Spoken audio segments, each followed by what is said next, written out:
All right, welcome everybody. Good afternoon in June here, 2020, and welcome to our wireless workshop for the City of Burlingame. Before we get started, I want to do a couple of housekeeping things. As a reminder, all attendees are in listen-only mode. If you have questions during the presentation, which we absolutely encourage, please use the chat box on the left-hand side of the slides to ask questions. Please feel free to ask questions throughout the webinar. However, presenters may hold all questions until the end to ensure we get through all of the material. Additionally, the presentation materials are available in the resources widget, which can be found by clicking the green icon at the bottom of your screen. Furthermore, we'll be posting this recording of this webinar along with supporting information, and we'll be building out our wireless webpage on the city's page at www.burlingame.org/wireless. All right, so I want to welcome you on behalf of the City of Burlingame. I'm Kathleen Kane, I'm the City Attorney. We wanted to set up a discussion, unfortunately with all of our shelter-in-place orders, it had to be virtual, in which we could talk about wireless issues in the City of Burlingame. Wireless and small cellular build-out are an important topic to a number of our residents, and we wanted to set up an opportunity to share information, allow people to ask questions, and lay the foundation for our work to follow on these issues. I want to introduce myself, Kathleen Kane. With us, we have our expert panel. You'll be hearing from Lee Afflerbach from CTC Technology, William Hammett from Hammett and Edison, and Gail Karish from Best and Krieger. And they will respectively walk you through the technology, some of the measurement and safety issues, and the legal landscape in which cities like ours operate. I also want to introduce on the webinar with me Arlisha Mai, a program manager from our Public Works Department, and Ruben Hurin, our planning manager. And they are both our subject matter experts within the city staff. So with that, I want to hand this over to our panel, and please do use that question box if you have anything that you want to communicate with us. Thanks. Lee, if you want to get started.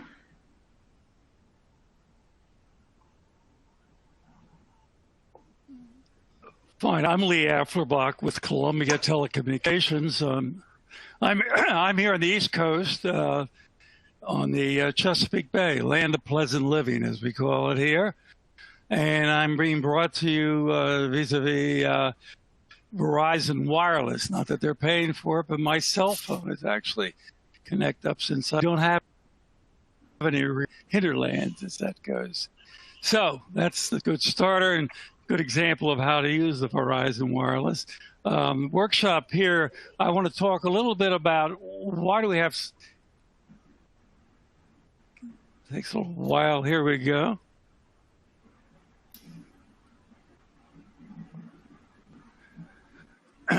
I told you I wasn't capable. Looks like that's true. So I want to talk a little about small cells. What are they?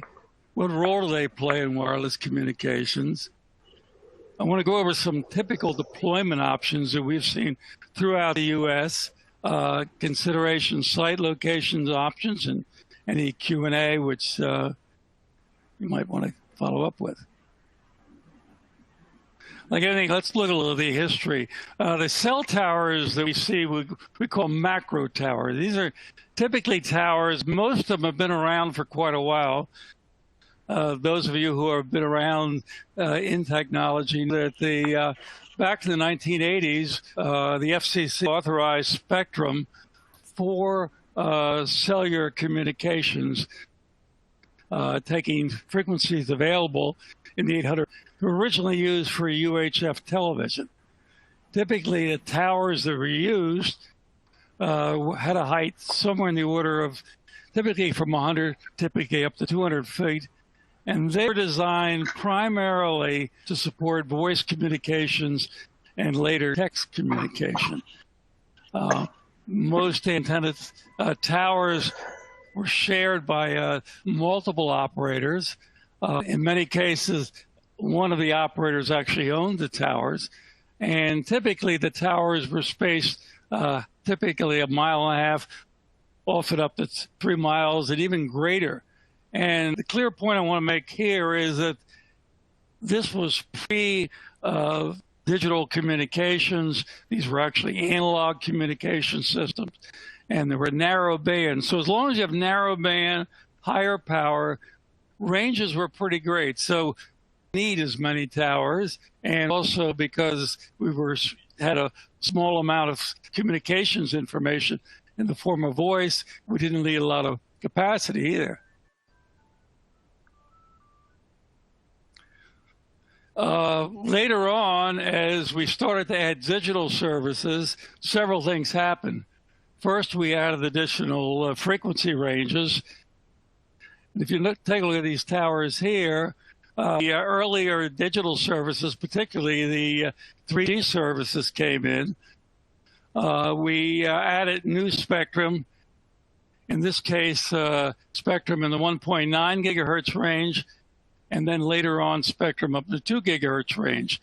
So each of the carriers, the various wireless carriers, have spectrum, different frequency ranges. The key point here is the higher frequency spectrum, that is higher than 700 megahertz, typically have shorter coverage areas, which is noted by the slide here, and also they have more capacity. Capacity meaning that you can put more data through, you can have video conferences like we're doing now, and they're not limited to voice or text information.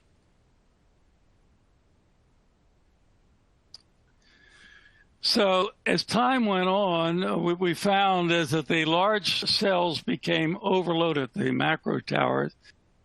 And one of the solutions that have come into play has been the so-called small cells. And so what you see here is an example of small cells, which is the purpose of today's discussion.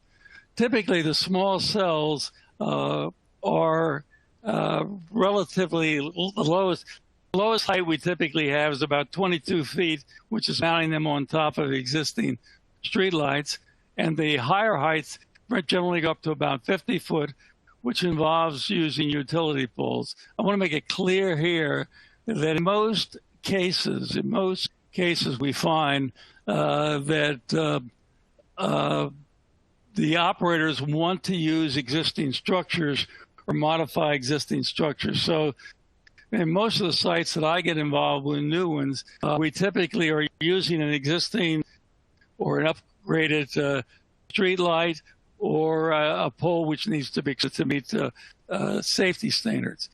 Typically, the antennas are small cells at intervals of 600 feet and less because the coverage areas of these cells are relatively small relative to the macro towers. First, because of the height, and secondly, they do not have the same amount of radiating power because the antennas they have are smaller devices. The cells themselves are interconnected by fiber optic cable, either existing on the utility poles or constructed as a part of the process, and they in turn are connected to central centers which may be shared or in many cases individual centers of each of the carriers. Again, it depends on, there's different layouts involved, but in practically all cases, the antennas themselves, the small cell antennas, are connected by fiber back to a central control center. Here's an example of a cell that's been installed in the city. Here's an example here using existing utility pole. As I mentioned, street lights can be used, standalones, out. Recently did a project up in Napa County, and there were roughly about 35 installations involved for the carrier. They're roughly distributed about, in other words, 1/3 of them were utility poles, 1/3 on streetlights, and last but not least, the new standalone poles.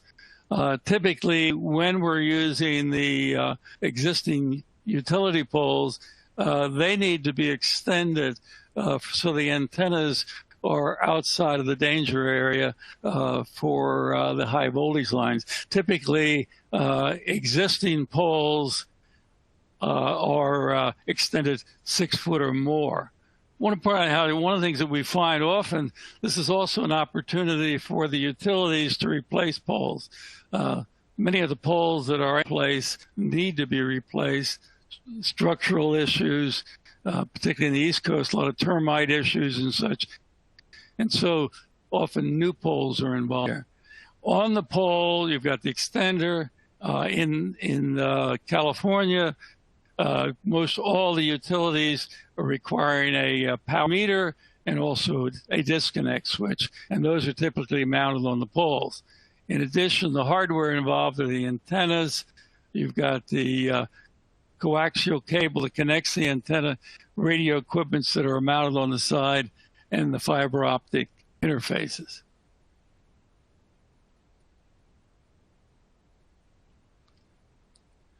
One of the things that we find is that as a part of the review of these applications, typically in this case it's AT&T, but the service provider, the carrier, will look at multiple locations, first of all, to see what's aesthetically pleasing, or should we say less of a problem, I guess a better way to put it, easier to camouflage. And also, they also have to be positioned in a location. They provide the signal target area coverage that's involved.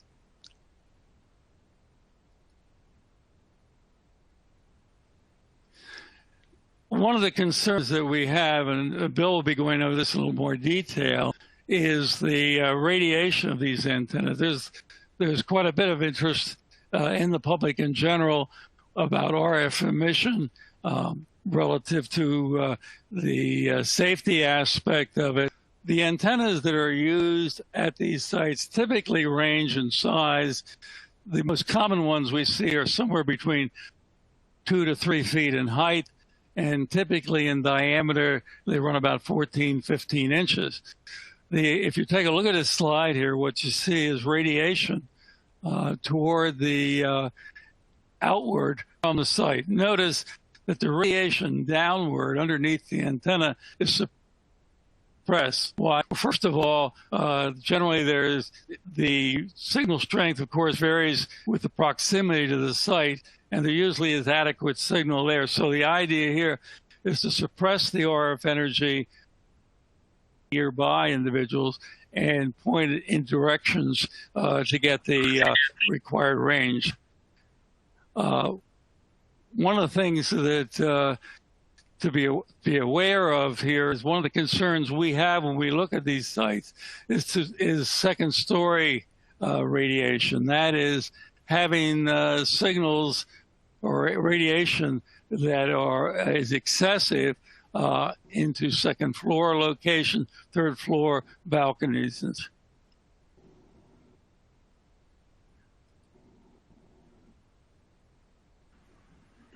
Kathleen, do you want to do the questions now or later on? How did you want to handle that?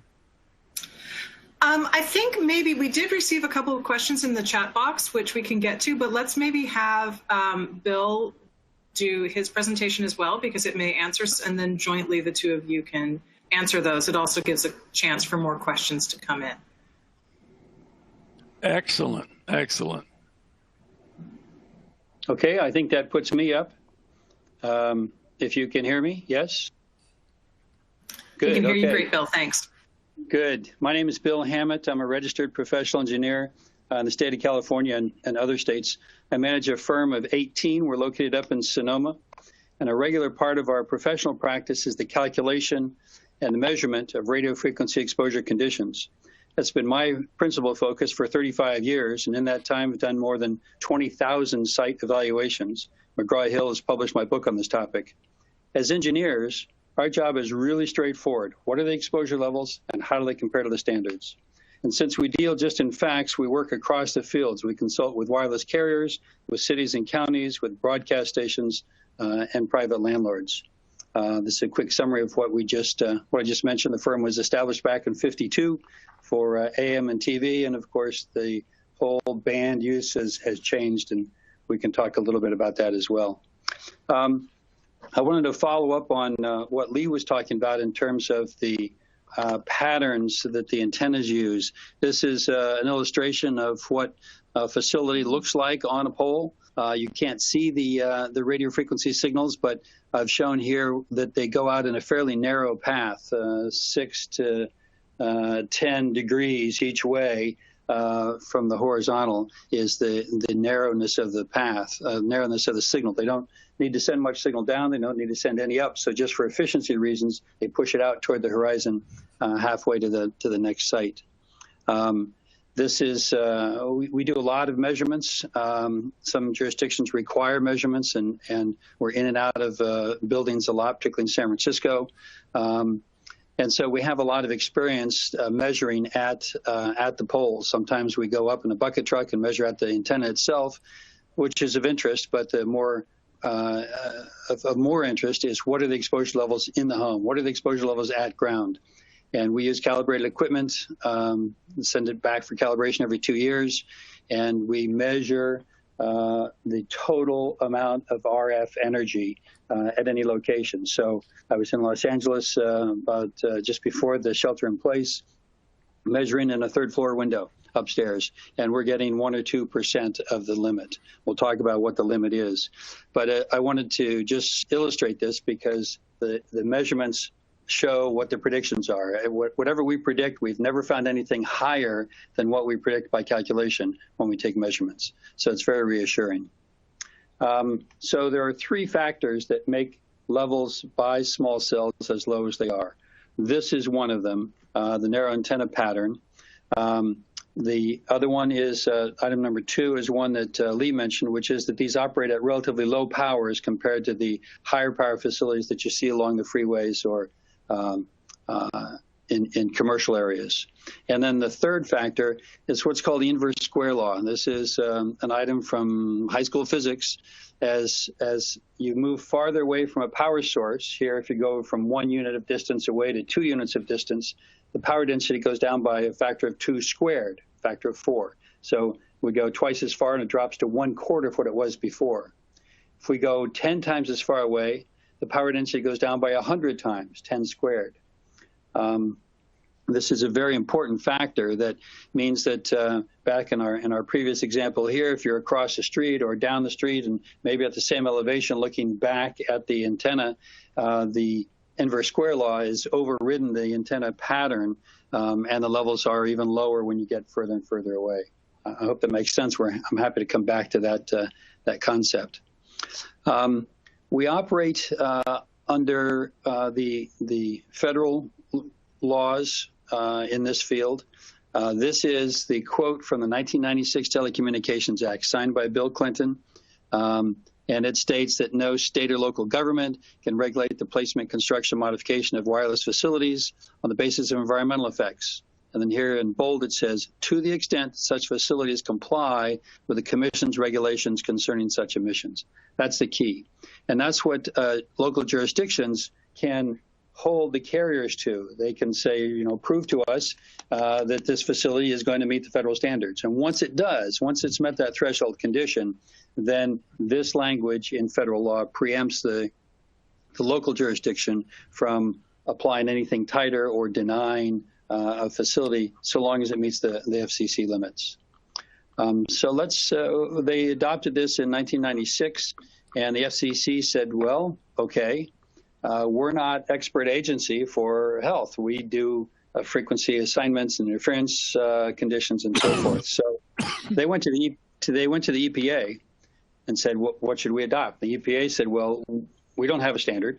And in fact, they didn't. They had put forth several and defunded that project. So the FCC went to a combination of the NCRP 86 and ANSI IEEE 1992. Those were the most current standards at that time, 1996. And they adopted a blend of those. And they issued Bulletin 02. Bill, I'm sorry, but just for those of us who aren't familiar, could you say what those are, the 1986 and 1992 items? Yes, National Council on Radiation Protection and Measurement. They didn't put the AM in there. And the other one is American National Standards Institute. And that's the Institute of Electrical and Electronic Engineers. Thanks so much. Those are the bodies. Yeah, certainly those are the bodies. And we'll talk a little bit more about those in a moment. But this was a congressionally chartered corporation that was tasked to study everything in that science, the published data at the time and make a recommendation. And this is what they did. And the FCC followed these two when it made its adoption. And we'll talk in the next slide a little bit more about that. But what's interesting is that the C95, the IEEE standard, was updated in 1999 after the adoption by the FCC. But it was the same basic restriction. The science, over that period of additional science that had been done, did not show any reason to tighten the standards. It was reissued in 2005 to reflect the more recent science that had been done. So they're constantly looking at this issue and seeing where they need to update the standards. And just last year, they updated it 2019.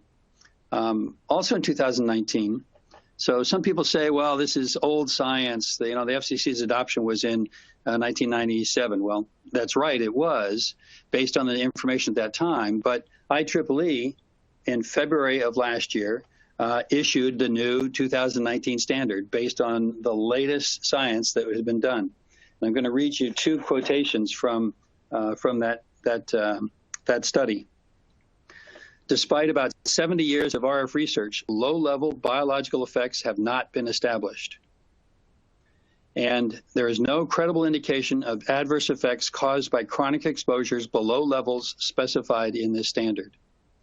So they're reaffirming what they had found, what the information had shown up through 96, and the science hasn't caused them to want to change that. ICNIRP is the International Commission on Non-Ionizing Radiation Protection. That's the European standard. That's what the European Union follows and all of its member countries. So, and it is very similar to the IEEE standard. They have slightly different things at the ends, but they're finding the same basic restriction. And the FCC, in response to this and on its own volition, issued a report and order in December of last year, again, documenting the basis for maintaining its exposure levels, finding that the limits had been completely protective of human health. This is, and these are the only numbers I'll introduce. I don't want to be technical, but this is the threshold of effects, and it's about specific absorption rate, and it's expressed in watts per kilogram. So it's an absorption of energy per kilogram of body mass. And at 4 watts per kilogram, when you look at all the science, the thousands, literally thousands of peer-reviewed published documents that all the standard-setting bodies review, they find that there's a threshold of effects at about 4 watts per kilogram. And that's the most sensitive measure, and it happens to be a sensitivity. At that level, animals, primates doing some food-oriented task can sense the energy and would just as soon be in some other location. So that's not any of the biological impacts that you get at very high levels. This is the threshold of effects. For the FCC limit for energy coming off of towers like we're talking about here, like the light poles or utility poles, they applied a 50 times safety factor. And so that means that the limit is in effect 0.08 watts per kilogram. Phones, on the other hand, the mobile devices, are allowed much higher levels, 20 times higher levels, only 2.5 times below this 4 watts per kilogram. And most of the research that has been done in recent times is on the phones themselves. A lot of people talk about the NTP results, National Toxicology Program. And there they exposed animals to levels equal to 1.6 and higher and higher and higher. None of that is relative to what the public exposure level is at 0.08. So the specific absorption rate, how much energy you absorb per unit kilogram, is 2,000 times higher from the phone than it is from anything that comes off the towers. An interesting juxtaposition. We have in our homes wireless routers and other things that are sources of RF energy that, depending on proximity, can be higher than what comes off the towers. And And I wanted to not go too far. I'll just do one more thing, and I think this is kind of interest. This is how absorption varies with frequency. At AM, and this is the radio frequency spectrum. We can talk more about other elements of the spectrum, ionizing energy and so forth, if questions come up with that. But this is induced current near AM stations. A wavelength is 1,000 feet. Body resonance. At FM, the wavelength is about 10 feet. At cellular frequencies, it's about a foot. We're about the same size as those. The human body is about the same size as those, and so we absorb that energy better. And so the standard is tighter at these frequencies than it is at AM frequencies or than it is at gigahertz frequencies, where the penetration doesn't exist. It's not absorbing the energy, it's just reflecting the energy. And it's, we say heating in quotes, because the sensation at very high levels is one of heating. So at very high levels, there are biological effects, but the purpose of the standard is to set a prudent margin of safety so that members of the public, full-time exposure 24/7, old or young, large or small, healthy or infirm, all have that safety factor implied. And I'll stop there. I've got another slide in case questions come up that we can refer to, but I'll hand it off at this point. Okay, thank you both. And we do have a number of questions. So for our attendees who are writing in, I'm going to sort of consolidate a couple of these since some of them are similar to each other. And then that way we can make sure that we cover the largest possible ground here. So one cluster of questions, and this goes for both Lee and Bill, is whether these studies that were sort of looked at again in the 2019 timeframe, did they look at any of the millimeter wavelengths that will be coming down the pike with new small cell technology? And if you want to talk about what those are and whether the studies that are currently in effect looked at any of that. The answer is yes, and let's define our terms. The term 5G is used in a variety of circumstances. 5G just refers to a better way of coding signals onto a radio wave. So it started with analog waves, and then they got digital waves, and more efficient, and 3G was more efficient than 2G, and 4G more efficient than 3G. Well, 5G is just another way of coding information onto waves. Now, the question had to do with millimeter waves, which is a new frequency band that that the Commission has opened up. Let me go here. This is the spectrum, and here are AM. We've talked about FM, cellular. Here's the millimeter waves. It's about 10 times in frequency from what we had before, but this is still in this large radio frequency chunk. And we want to distinguish that from ionizing energy, X-rays, ultraviolet, that causes damage. The wavelength up here is so short, it'll get into a molecule and break off an electron. That process is called ionization. Remember, the European standard is International Commission on Non-Ionizing Radiation Protection. So this field down here is well understood that it's non-ionizing. There's nothing dangerous about infrared or radio frequency itself. It's a question of magnitude. At high levels, the energy that the body absorbing is more than it can accommodate, and effects occur. But remember the quote I read, that there are no adverse effects at levels equal to the standard or below. So the question was, how many studies have done? And if you look in the thousands, I don't know if I'm on the screen or not, but this is the actual standard.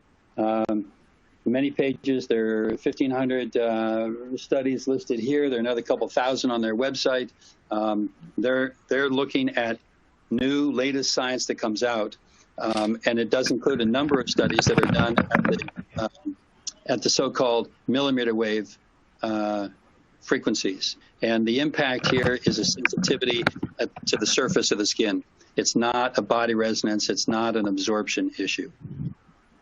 Okay. Thank you. And then just sort of a follow-up on that, we have some questions regarding what the FCC's limits actually address. So one question asks, aren't the FCC's limits designed to protect only against the effects of heat or burning, and they have not looked at cancer or other ill effects? Is that correct? No, that's not correct. If you read the studies, read the titles of the studies are difficult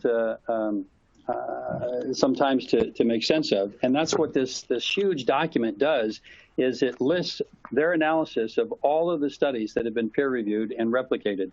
And those are important concepts. You know, you can go online and read anything. The studies that have scientific merit are those that have been where the researcher publishes all the data so that other researchers can evaluate the data and see if they come to the same conclusion.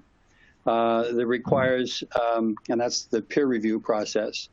It requires replication, that is, some researcher in some institution looking for a causal relationship. There are a lot of extraneous factors they can't control for. So until some other researcher in another institution does the same kind of testing to look for that same causal relationship, then it starts to have some scientific merit. And that's what they look for when they do the analysis of the studies. It's a decades-long international database of all of these studies, and the standard-setting bodies are drawing the same conclusions from them. Okay, thanks. And then I think we have one sort of final composite health question, and then maybe some technology questions. The composite health question is, do these studies account for cumulative exposure? And, you know, are we looking at, you know, the effects of an individual small cell antenna as opposed to cumulative exposure in a neighborhood or across a lifestyle where you have, you know, multiple different sources?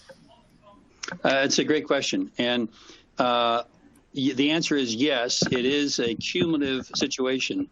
When we take measurements, we're looking at the total RF spectrum.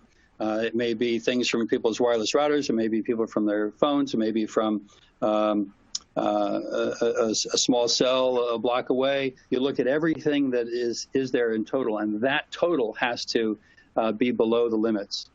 And the limits are based on 24-hour day, full-time exposure.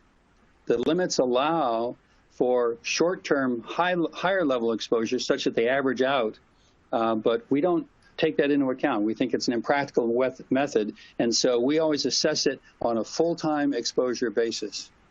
So people talk about cumulative as adding different sources, and yes, the answer is that's taken into account, and then cumulative over time, that also is taken into account by the safety factor that they've incorporated in the standard. And let me just read one of those quotations again, because this pertains. Thanks. No credible indication of adverse effects caused by chronic exposures, that's cumulative over time, below levels specified in the standard, and that's cumulative in terms of frequencies. Okay, thank you. So basically, for purposes of a resident looking at something coming in, when we do an assessment of that site, we're taking measurements as if a person were sitting at the sort of maximum exposure site 24/7 next to that and looking at the cumulative impacts in that neighborhood. Is that right? That's right. So if we go into a house and we find a level, that level needs to be below the full-time 24/7 exposure limit. And typically it'll be a fraction of a percent. Great. Okay, thank you. And then I think we also have some composite technology questions here, having to do with, first of all, the installations themselves. In addition to the antenna, are there any pieces of equipment that flash lights, make sound, you know, do have other impacts on the immediate region of that kind? I don't know, Lee, if you want to take that. Yeah. Generally speaking, the answer is no. We do have certain, for example, all of the installations for small cells that we are involved with typically are convection cooled. So there are not any fans or such. At one time that was the case. Problem we run into most often is people want to put these things in boxes so you can't see them. Unfortunately, that creates a situation where you need fans, which then do make noise. So most all the sites that we're looking at these days are convection, no noise is involved there.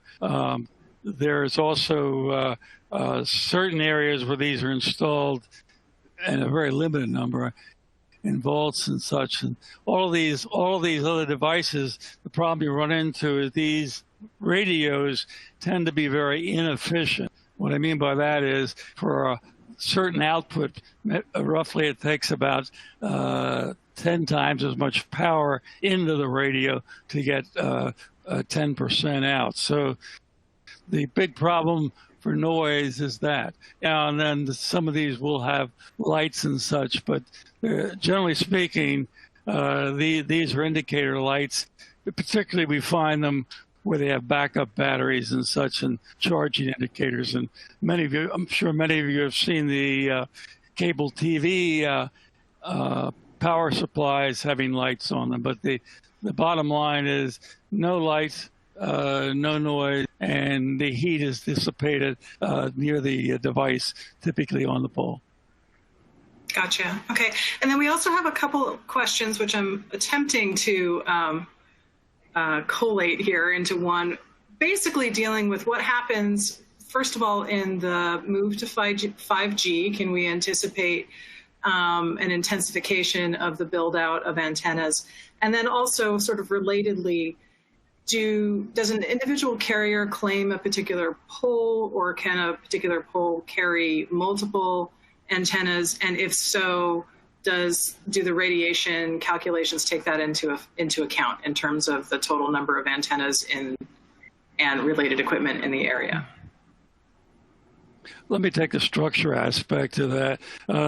Initially, as these were deployed, it was thought that it would be practical to use the same pole, and that's proved not to be very effective. In fact, the approach today is generally to use much the same equipment that's used at the macro sites, same radios, and generally speaking, I have yet to see more than one installation, and probably hundreds that I've looked at, where at the same location, small cells I'm now talking about, that they're co-located.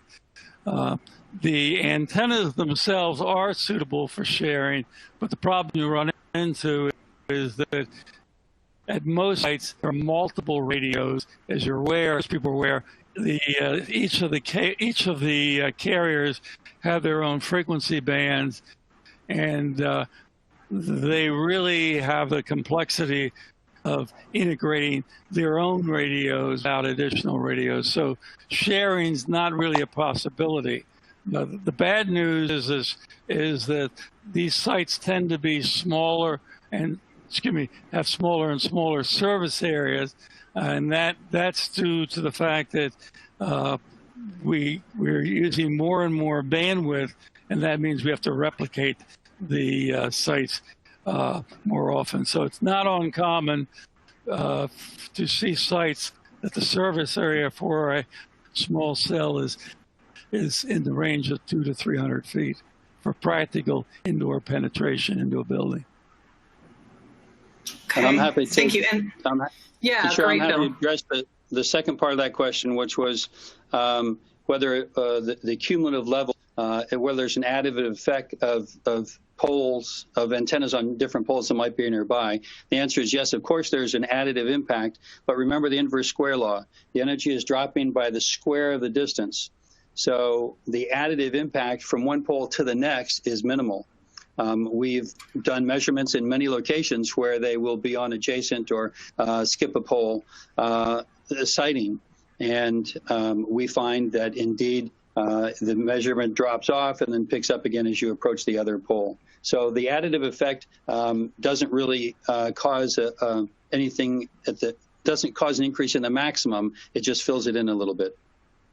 Gotcha. Okay, thank you. And I think we have one last Lee question, and then we'll go on to Gail, because her presentation may help address some of the other issues that have been raised.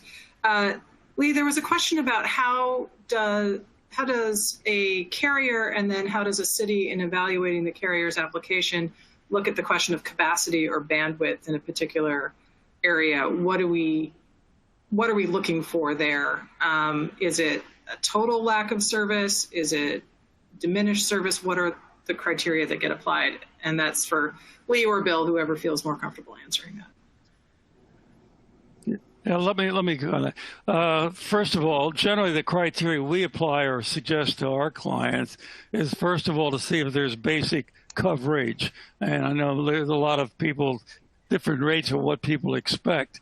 As I mentioned, the carriers have a variety of frequencies. In most cases, and if you look at all the FCC documents, they'll tell you that there is basic coverage of 3G and 4G service in the 700 or the narrower bandwidth.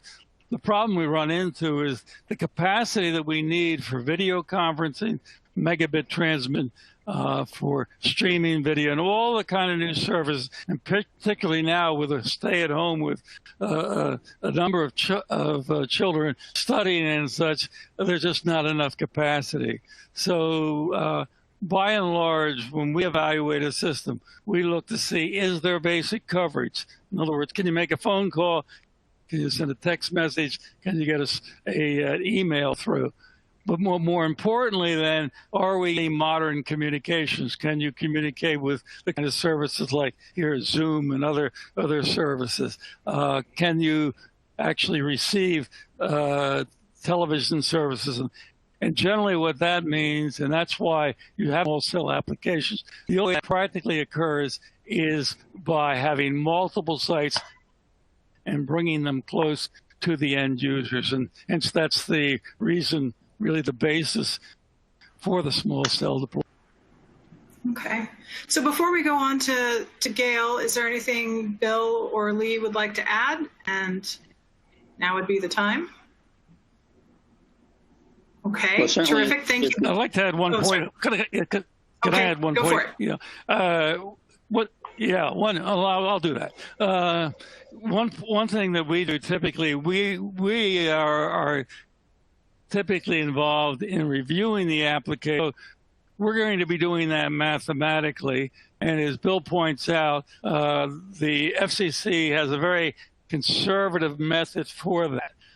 Typically, though, what we try to do, and what we do at every site, is to look at what is the worst possible case. Example, a site may have multiple transmitters. That means that each one contributes to power. We have to take that into account. The other thing that we have often is directional antennas. That is, that the energy is not omnidirectional, but rather it's targeted in one direction.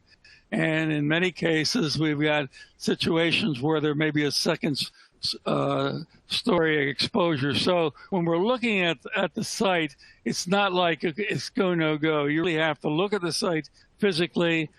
Sometimes that can be done through Google Earth.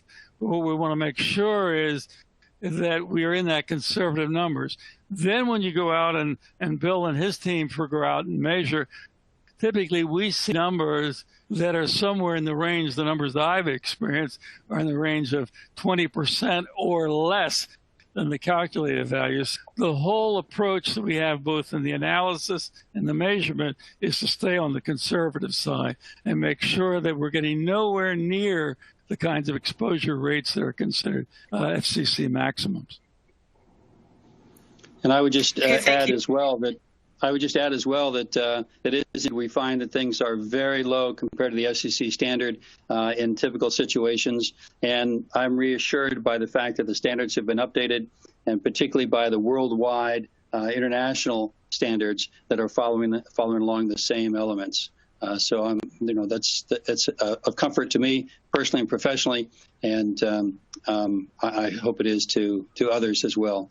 And I appreciate the opportunity to participate today.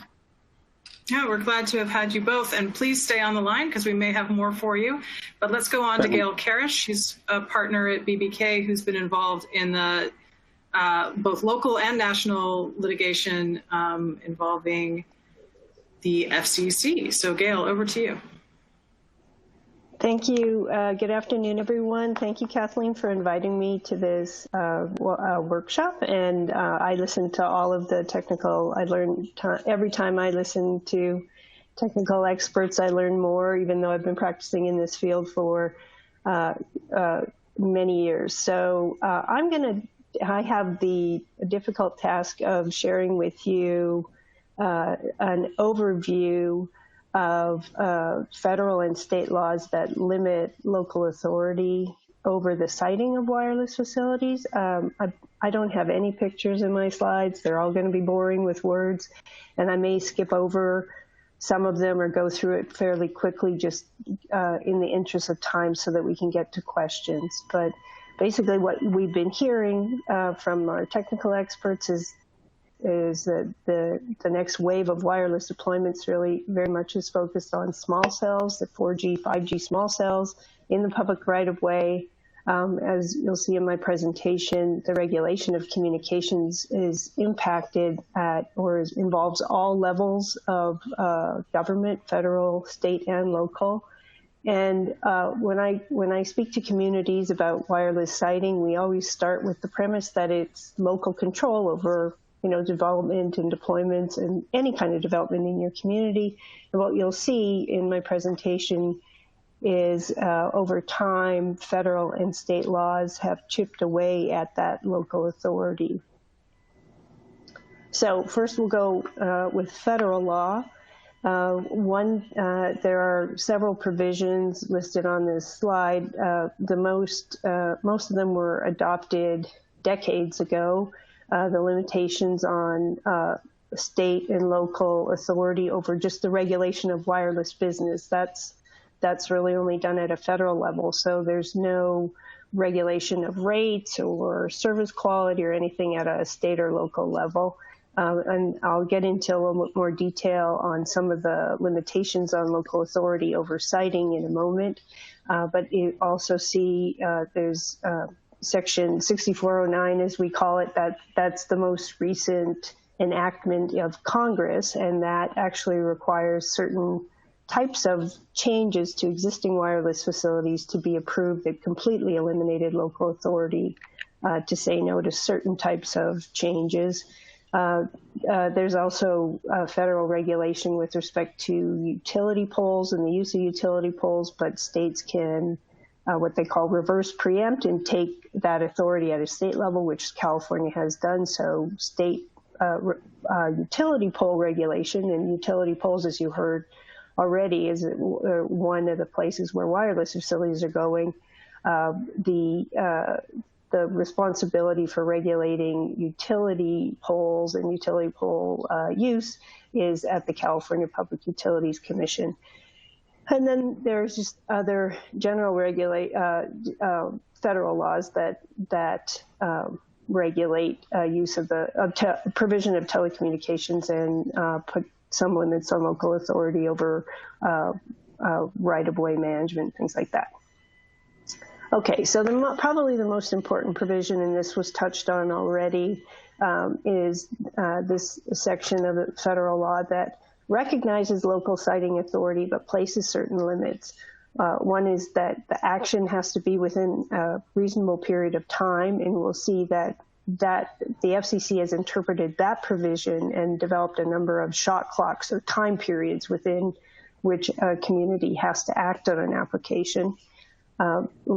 This federal law also indicates that local regulation may not prohibit or effectively prohibit the provision of personal wireless services. If you deny an application, it must be in writing and it must be supported by substantial evidence. As was already mentioned, there's no consideration of RF emissions or the impact of RF emissions if the applicant can meet the FCC standards. And there can be no unreasonable discrimination among providers of functionally equivalent services. And this statute also allows for expedited appeals to court in the instance of a denial. There have been quite a number of FCC orders adopted in this area, and you see they start basically in 2009, and that's no accident, really. The increase in demand for wireless infrastructure was very much driven by the iPhone, the introduction of the iPhone in 2007, and other similar types of phones that have all sorts of capabilities way beyond just making phone calls. And so I'll touch on some of these orders in more detail, but basically since, in 2009, the FCC adopted their first shot clocks, or time periods within which applicants, local governments must act on applications.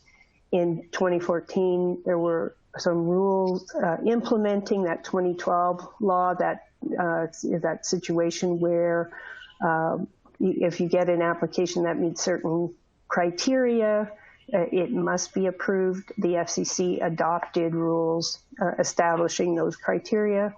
They more recently took several important actions, including banning any kind of moratorium on wireless or on communications infrastructure deployment. So you can't just have a moratorium and say, we're not going to take any applications. We'll wait on that for a while. And they also adopted in 2018 an order specifically addressing some aspects of the application process and timing for small wireless facilities or small cells. There was an order that dealt with, in 2019, that dealt with cable franchise authority and indicated that within that authority of a cable operator, they could also put up wireless devices on their cable system. The order that's been talked about quite a bit already, in 2019, they issued an order reaffirming the existing RF emissions standards based on a review of new evidence. And just this week, they issued a clarification of their rules on eligible facilities requests, and that's those requests that must be approved if they meet the criteria. They issued a clarification on those criteria. So the FCC has been very active in this area. The moratorium ban, as I said, it basically prohibits all types of moratoria. So the bottom line is you can't refuse applications. If an application is submitted, you're going to have to process it. The FCC small cell order, which is was adopted in 2018, is in effect, went into effect earlier in 2019, actually, so it's been in effect for more than a year now. It did several things to promote small cell deployment. Some people think it's just about 5G. It's not. It's really just about small wireless facilities. They made some technical changes to what would be the effective prohibition standard. Remember, I said you cannot effectively prohibit the provision of service. They made some changes that I think were fair to say were intended to loosen the standard, make it easier for a carrier to show that a decision is creating an effective prohibition. They introduced new shot clocks, short shot clocks for acting on small wireless facilities applications. They also established that cities would have to make their vertical infrastructure in the public right-of-way available for use for wireless facilities, and that's basically usually streetlights. They established some safe harbors for fees. They said all fees related to wireless in the public right-of-way have to be cost-based and reasonable, and they established some safe harbors for application fees, and for the recurring fee is for use of vertical infrastructure or in the space in the right-of-way. They placed limits on local aesthetic regulations, which I'll get into more detail in a moment, and they made some other changes to the shot clocks and interpretation of shot clocks in general. On aesthetics, they said that aesthetic requirements, and this would include undergrounding or spacing requirements, they must be reasonable, no more burdensome on the small wireless facilities than on those applied to other types of infrastructure deployments. And the aesthetic criteria have to be objective and published in advance. They give this is just a few quotes from their order where they said, if to me, reasonable would be that it's technically feasible, reasonably, and the criteria reasonably directed to avoiding or remedying some sort of aesthetic harm, like an unsightly or out of character deployment. So you typically will hear from the industry that, utility poles, for example, are already pretty ugly. So it's hard to say that adding an antenna is going to make a utility pole with other equipment and things on it all that much more unsightly.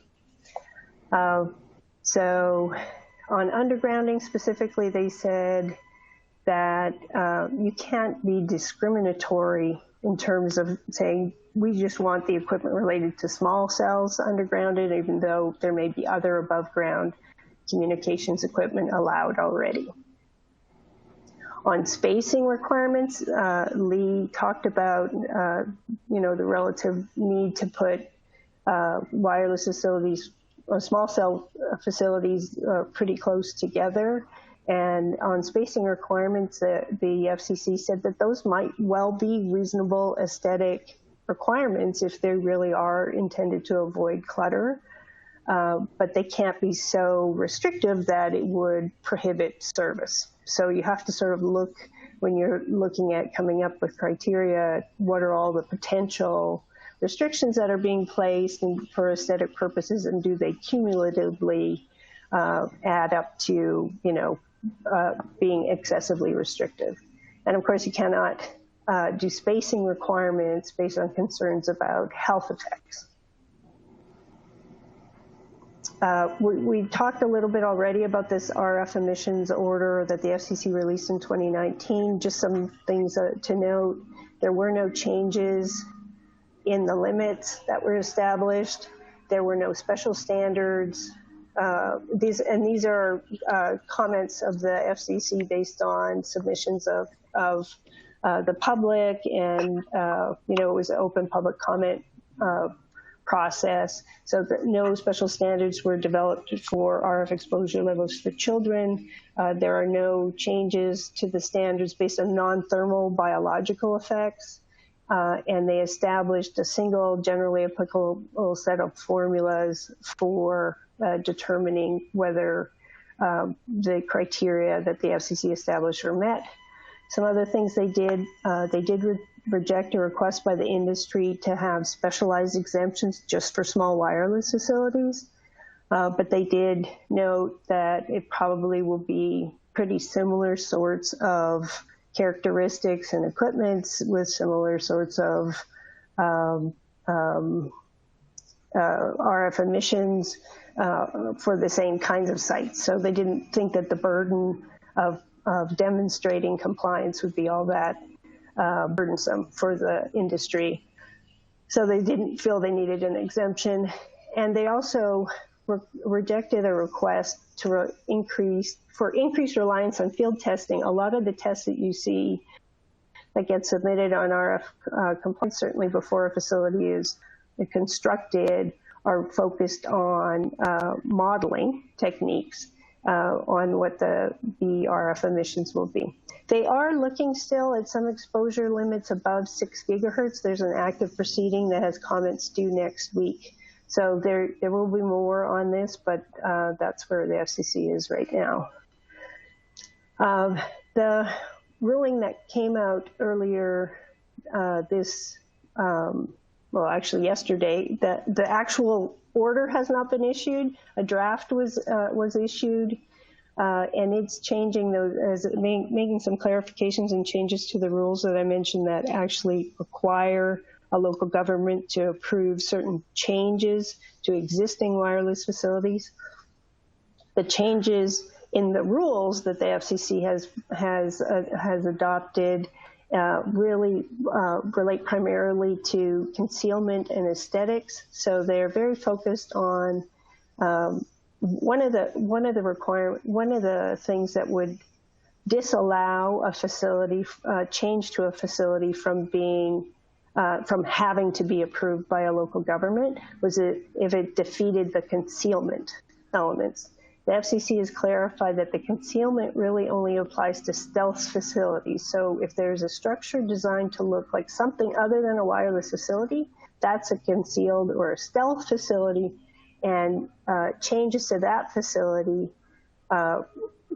may well defeat the concealment element. So there's kind of an open question left by that, and we'll have to see what the FCC order actually says on this point.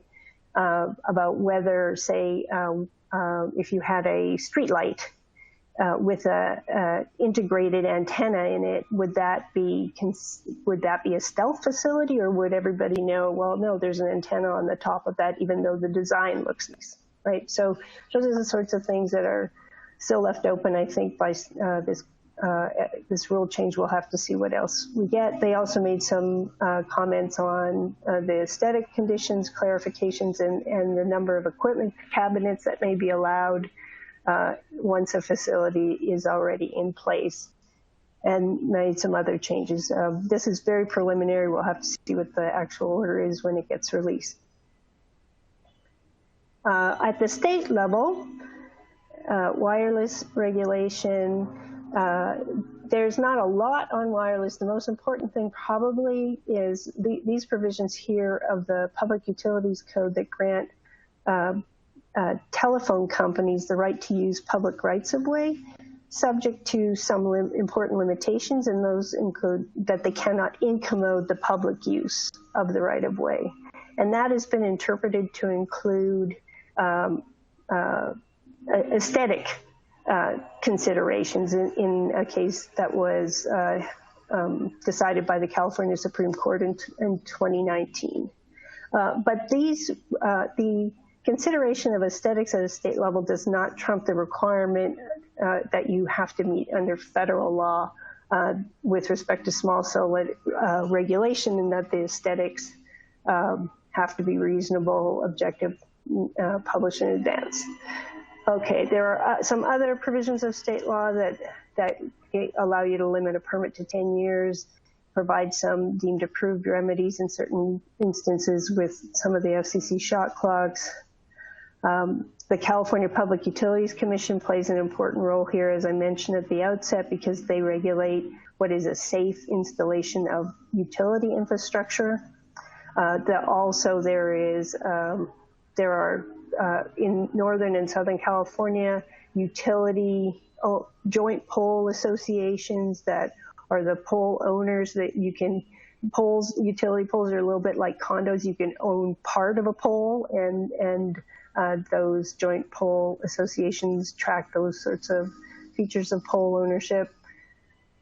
And finally, I'm just going to go through a few quick slides on what local governments typically do when they're trying to implement changes to their own regulations based on the small cell order, which I should mention, by the way, is under appeal at the Ninth Circuit, was argued in February, and we are just waiting on a decision. And so, also just to note, if I Gail, that Burlingame is part of the coalition that is involved in that litigation. So we're supporting the efforts to appeal the FCC's order. Right. Good point.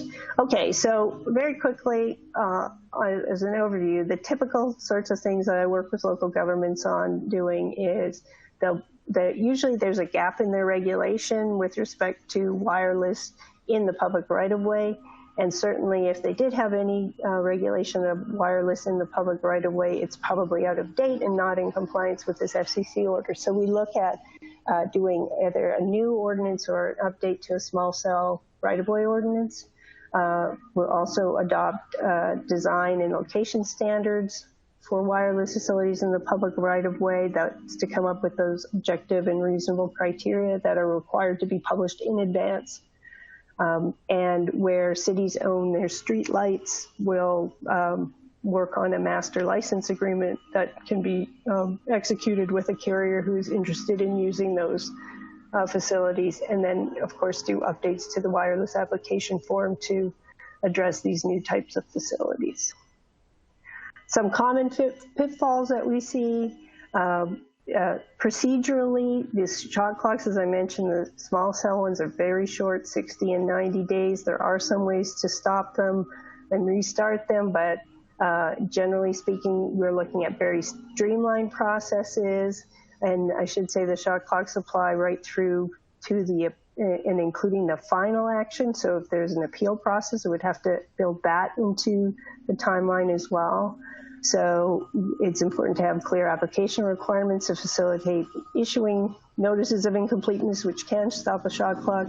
On the design and location standards, you have to worry about not being overly subjective, not being so restrictive that there's an argument that there is, you basically banned wireless facilities from large parts of the city, which might give rise to an effective prohibition claim.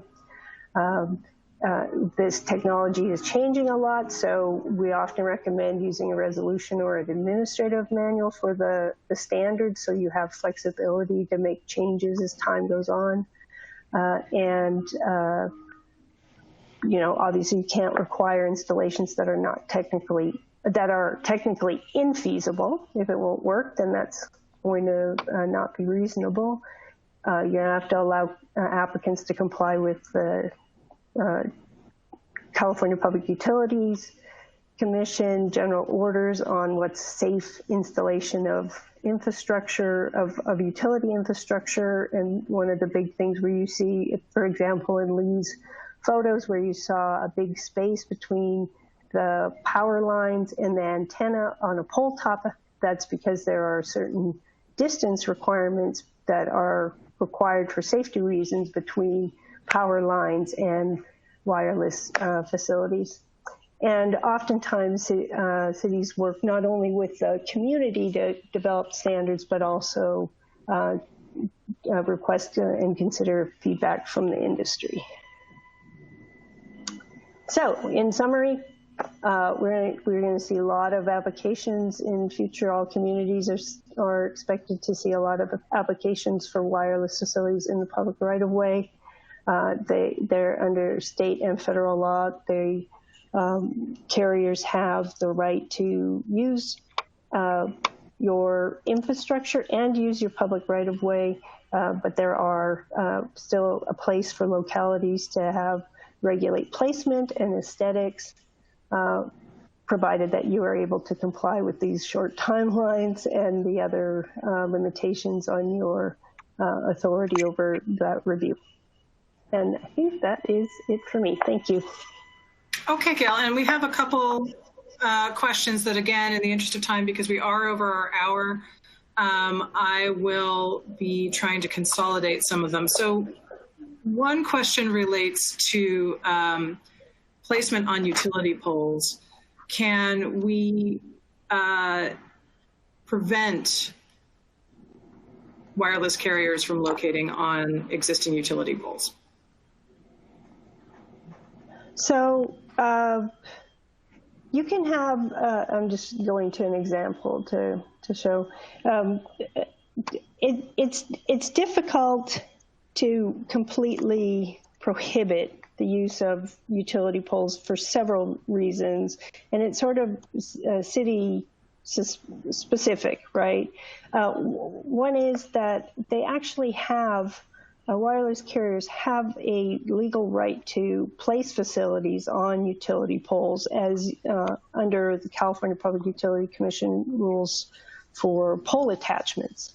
So they have a legal right to use the pole. The question is whether they can do a placement that complies with your requirements.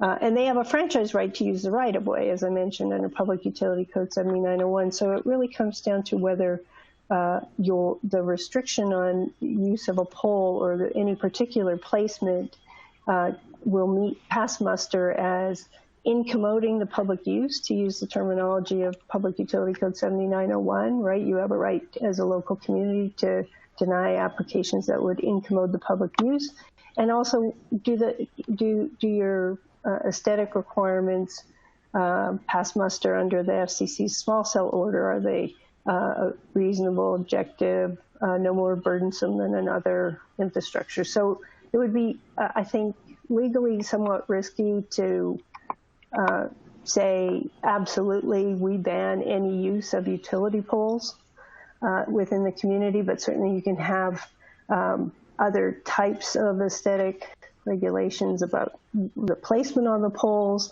or often you see that the requirements to paint the facility to match the color of the pole, or where the equipment might be placed, things like that.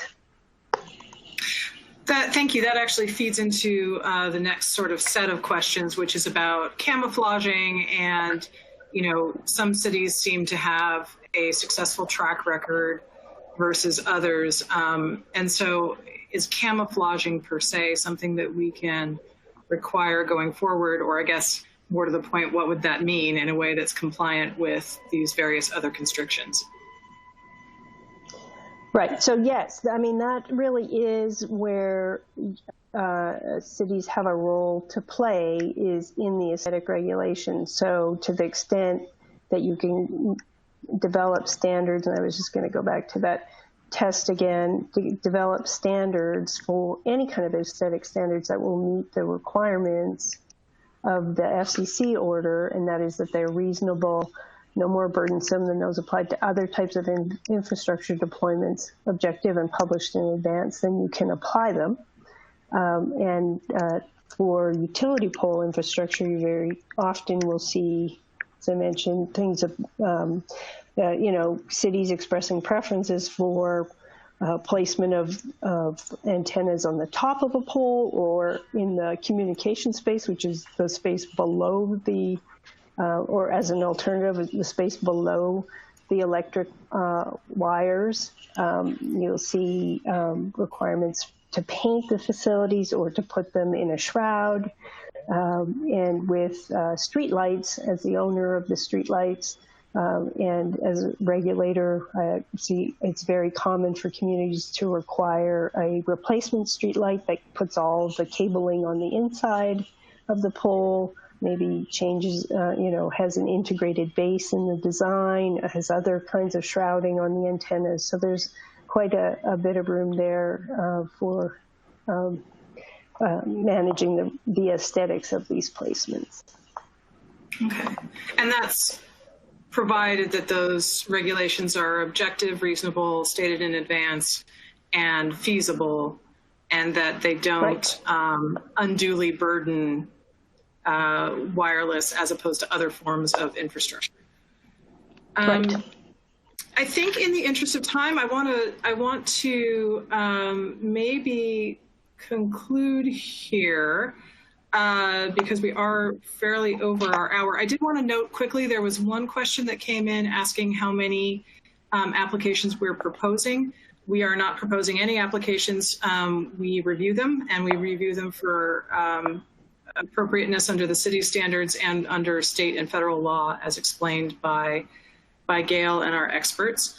Gail, if people are interested in this matter and want to try to influence it, I mean, what we've heard here is that you've had a series of actions by the FCC in particular, and to a certain degree by the CPUC at the state level, that progressively limit cities' authority.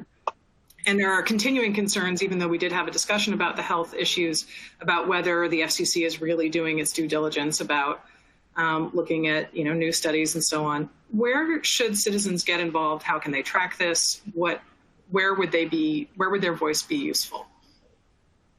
Well, I think at the federal and the state level, I think it's really important to communicate with your elected officials.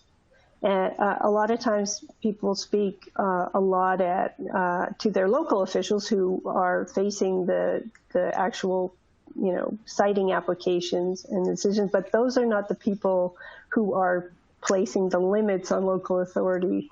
It is through state and federal legislation and of course, the Federal Communications Commission actions that these limitations are being placed. So I think it's really important to communicate with your elected officials at the state and the federal level so they understand their concerns. And there are a number of pending bills floating around trying to limit some of or undo some of these changes that we've been talking about.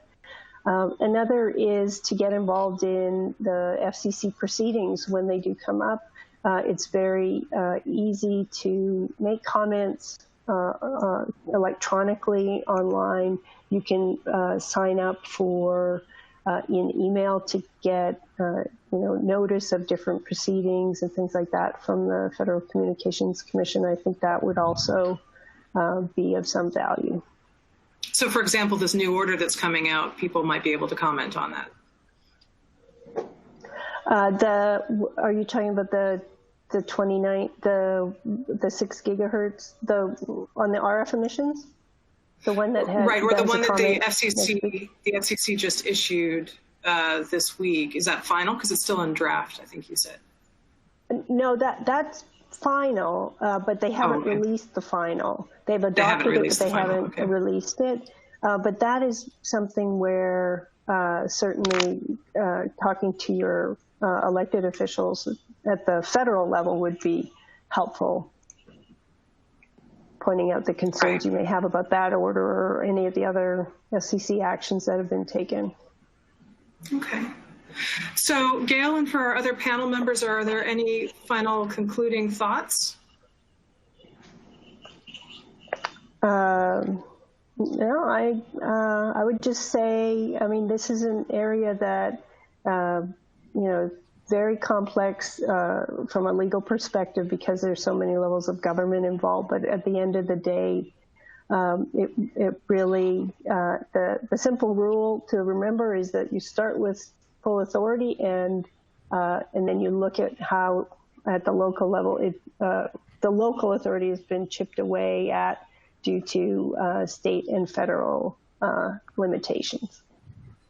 Okay, and then we had a couple of comments that just came in saying that one resident tried to talk to their state representative and got kicked back to us, which at some level doesn't surprise me because it's a difficult topic and people don't always like to engage in it. But in fact, the state and to a greater degree the federal level are where these decisions are being made. And the ability of local jurisdictions to really affect this has been that playing field is elsewhere. So it is at the state level, we'd be looking at our assembly members and so on who have to do with the legislation and oversight of the State Public Utilities Commission.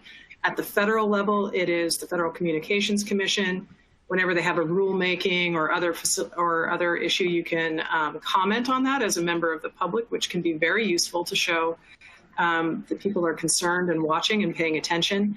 And then it would be going to our federal representatives, that would be Jackie Speer or our senators on these issues, because it is Congress ultimately that created the 1996 Telecom Act and designated the FCC with the authority to do these things. And ultimately it is Congress that can curb that authority on the other end. I do want to note that BBK, which is, you can see the firm website at the bottom of your screen, that's www.bbklaw.com, is running a nationwide coalition of cities and localities in trying to address some of this removal of local control, and Burlingame has been an active participant in that since it started. We also had our own case some years ago that went up through the Court of Appeals on that question of whether we can regulate aesthetics, and we did get some narrow wins on the state level on that as well.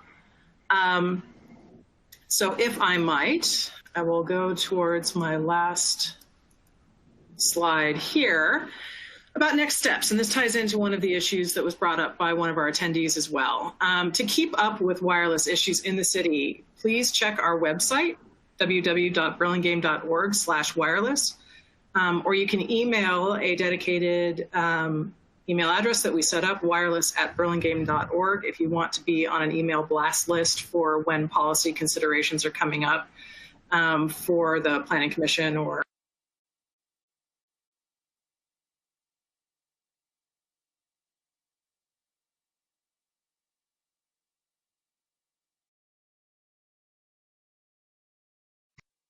City Council, and as a way of staying involved. We will be posting, and in response to another question, we will be posting this webinar on our website at that /wireless page, as well as building out additional materials for public review.